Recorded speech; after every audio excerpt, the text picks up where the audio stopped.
गन्ना बिहार की प्रमुख औद्योगिक फसल है, जिसे नगदी फसल या कैश क्रॉप भी माना जाता है।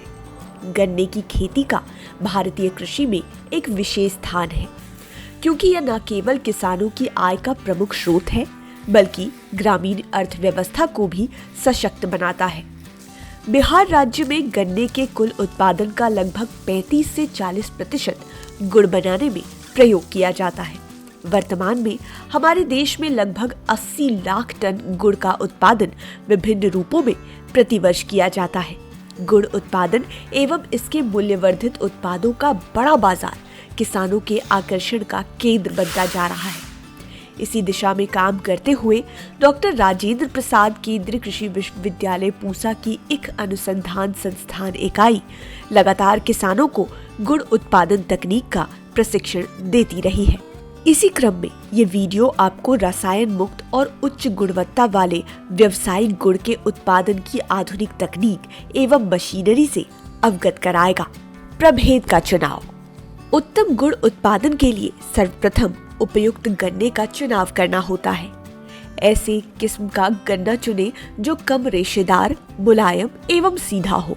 कम रेशे वाला गन्ना रस निकालने में आसान होता है और गुड़ की गुणवत्ता को बेहतर बनाता है, क्योंकि उसमें अनावश्यक ठोस कण कम होते हैं। इसमें सुक्रोज की मात्रा अधिक होती है। इसके लिए कोयम्बटूर पूसा 112, 2061, 16437, राजेंद्र गन्ना 1 आदि उपयुक्त प्रभेद हैं। अब बात करते हैं गन्ने की सफाई के बारे में। प्रभेद के चुनाव के बाद गन्ने की सफाई की जाती है, जिससे रस की गुणवत्ता और स्वाद उत्तम रहता है। ये सुनिश्चित करें कि गन्ने की कटाई के तुरंत बाद पेराई हो। इससे शर्करा की मात्रा अधिक रहती है, नहीं तो समय के साथ गन्ने में शर्करा का स्तर घट जाता है, जिससे उत्पादन में कमी आती है। आइए अब जानें पेराई, रस निकालना एवं छानने के बारे में। गन्ने की सफाई के बाद गन्ने की पेराई की जाती है। पेराई के लिए 3 वेलन वाला क्रसर उपयोग किया जाता है, जिसकी रस निष्कासन क्षमता 60% है। यह कोल्हू 1 घंटे में 850 से 1050 किलोग्राम गन्ने की पेराई कर सकता है। कोल्हू को चलाने हेतु 10 HP के मोटर की आवश्यकता होती है।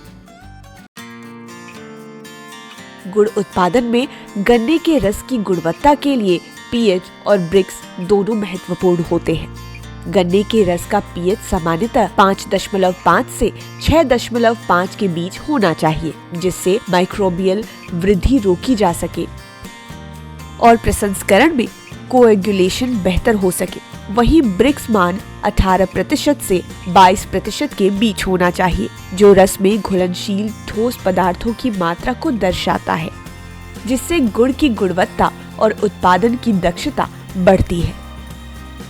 इस प्रकार इन मापदंडों की निगरानी करके रासायनिक मुक्त और उच्च गुणवत्ता वाले गुड़ का उत्पादन सुनिश्चित किया जा सकता है। आइए अब बात करें ऊर्जा दक्ष भट्टियों के बारे में। रस को भट्टी में पकाने के लिए 3 कड़ाहों वाली भट्टियों का उपयोग किया जाता है। इससे भट्टियों के रस को एक कड़ाह से दूसरे में भेजना सुगमता से हो जाता है। 3 कड़ाहों वाली तकनीक से हम कम ईंधन व समय से ज्यादा गुड़ उत्पादन कर सकते हैं। 3 कड़ाहों वाली तकनीक से करीब 30 से 35% ईंधन की बचत होती है। साथ ही साथ गुड़ बनाने में समय भी कम लगता है। आइए अब जानें वानस्पतिक रस शोधकों से रसायन मुक्त गुड़ का निर्माण किस प्रकार किया जा सकता है। रस को पकने के साथ इसके दिखने वाले गंदगी की सफाई की जाती है, जिसमें वानस्पतिक रस शोधकों का प्रयोग किया जाता है। रस की सफाई से गुड़ की गुणवत्ता और सुंदरता बढ़ती है। इस प्रक्रिया में देवला का विशेष महत्व होता है, जिसे जंगली भिंडी भी कहते हैं। देवला को पहले ठीक से प्रसंस्कृत किया जाता है। इसके बाद देवला के रस का उपयोग करके गुड़ के रस को साफ किया जा सकता है, जिससे गुड़ की रंगत में सुधार होता है। अच्छी प्रकार से साफ किए हुए रस से बनाया हुआ गुड़ रंग में हल्का, रवेदार, कड़ा नमी कम सोखने वाला एवं गंदगी रहित होता है। अधिकांश किसान आकर्षक रंग का गुड़ पैदा करने के लिए हाइड्रोज का प्रयोग करते हैं, जो कि स्वास्थ्य के लिए हानिकारक होता है। वानस्पतिक रस शोधकों से पोषित रस पूर्ण गंदगी रहित एवं भंडारण के लिए उपयुक्त होता है। इस विधि से न केवल गुड़ की गुणवत्ता में सुधार होता है, बल्कि यह पर्यावरण के अनुकूल भी है, क्योंकि इसमें रासायनिक तत्वों का उपयोग नहीं होता है। इस प्रकार देवला का उपयोग रसायन मुक्त गुड़ के निर्माण में एक महत्वपूर्ण कदम है। आइए अब रस की सफाई के बारे में जानें। रस की सफाई के बाद उसे तेजी से उबालना चाहिए। सही अवस्था हेतु 114 से 116 डिग्री सेल्सियस का तापमान उचित होता है।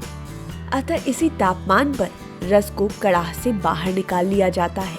रस गर्म होने पर उसमें सनसनाहट की आवाज आनी शुरू होती है, जो कुछ समय बाद धीरे धीरे बंद होने लगती है। इसी समय रस में विद्यमान नेत्रजनीय पदार्थों का थक्का रस की ऊपरी सतह पर तैरने लगता है, जिसे छन्ने से उतार लिया जाता है। अब पहले से तैयार किए गए वानस्पतिक रस शोधक के घोल की कुछ मात्रा रस में डाल देते हैं। थोड़ी देर बाद मैली ऊपर आने लगती है, जिसे पूर्व की भांति छन्ने से उतार लिया जाता है। अब भट्टी की आंच तेज कर देते हैं। इस प्रकार 2-3 बार रस शोधक को रस में मिलाकर रस की खूब सफाई कर लेते हैं। कड़ाही का रस जब गाढ़ा होने लगता है तो उसमें झाग बनने लगते हैं, जिसके बाहर निकलकर गिरने की संभावना होती है, जिसे नियंत्रित करने के लिए 1-2 बूंद अंडी का तेल कड़ाही में डाल देते हैं। आइए अब जानें चाशनी उतारने का समय एवं ठंडा करने की विधि। अब हमारी चाशनी तैयार हो जाती है, लेकिन इसके उतरने का समय गुड़ के प्रकार पर निर्भर करता है। जैसे हम ठोस, तरल एवं पाउडर किस तरह का उत्पाद बनाना चाहते हैं। आइए अब ठोस गुड़ बनाने के बारे में जानें। जब हमें ठोस गुड़ बनाना है तो चाशनी को 115 से 117 डिग्री सेंटीग्रेड तापक्रम पर कढ़ाई को भट्टी से उतार लिया जाता है तथा थोड़ी देर रोककर उसे चाक में ट्रांसफर कर दिया जाता है। फिर उसे लकड़ी के चट्टू से खूब चलाते हैं, जिससे उसका रंग साफ हो जाता है। यदि गुड़ का रंग अधिक साफ करना हो तो उसे अधिक घोटना चाहिए, और यदि गुड़ अधिक रवेदार बनाना हो तो कम घोटना अच्छा रहता है। गुड़ को जमने के पूर्व मनचाहा आकार देने हेतु उसे ईंट के सांचे में या फिर क्यूब फ्रेम में चौकोर, भेली अथवा लड्डू बना लिए जाते हैं। आइए अब तरल गुड़ के बारे में जानें। जब हमें तरल गुड़ बनाना होता है तो चाशनी का तापक्रम 104 से 106 डिग्री सेंटीग्रेड हो तो कढ़ाई को भट्टी से उतार लिया जाता है। ठंडा होने पर उसमें 0.04% साइट्रिक एसिड मिलाया जाता है। ऐसा करने से तरल गुड़ का रंग साफ हो जाता है, साथ ही उसमें रवा बनने की संभावना भी नहीं होती है। तरल गुड़ की भंडारण क्षमता बढ़ाने, उसमें जीवाणु वृद्धि रोकने हेतु तरल गुड़ को बोतलों में पैक करने से पूर्व 0.1% पोटेशियम मेटाबाइसल्फाइड अथवा 0.5% बेंजोइक एसिड भी मिलाया जाना उचित रहता है। आइए अब पाउडर गुड़ के बारे में जानें।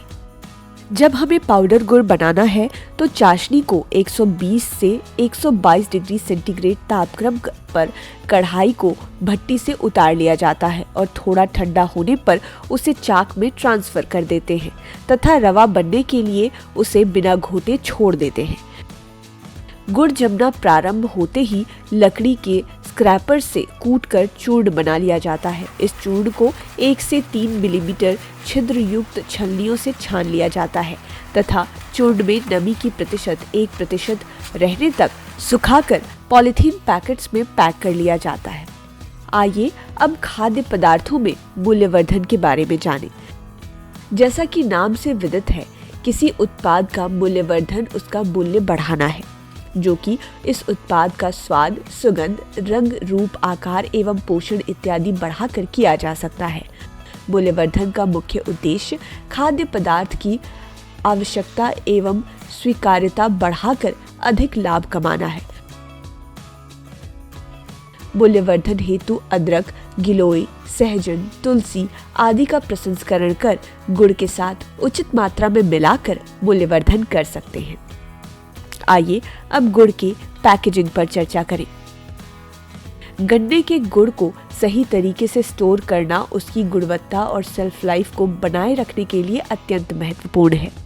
गुड़ को हमेशा ठंडी और सूखी जगह पर रखना चाहिए, जहां सीधे सूरज की रोशनी और नमी ना लगे, ताकि वह खराब ना हो और उसकी बनावट बनी रहे। एयरटाइट कंटेनरों का उपयोग करना चाहिए ताकि गुड़ की नमी और कीड़ों से सुरक्षित रहे। तापमान को 25 डिग्री सेल्सियस से कम रखने की कोशिश करें ताकि गुड़ पिघले या फिर कठोर ना हो।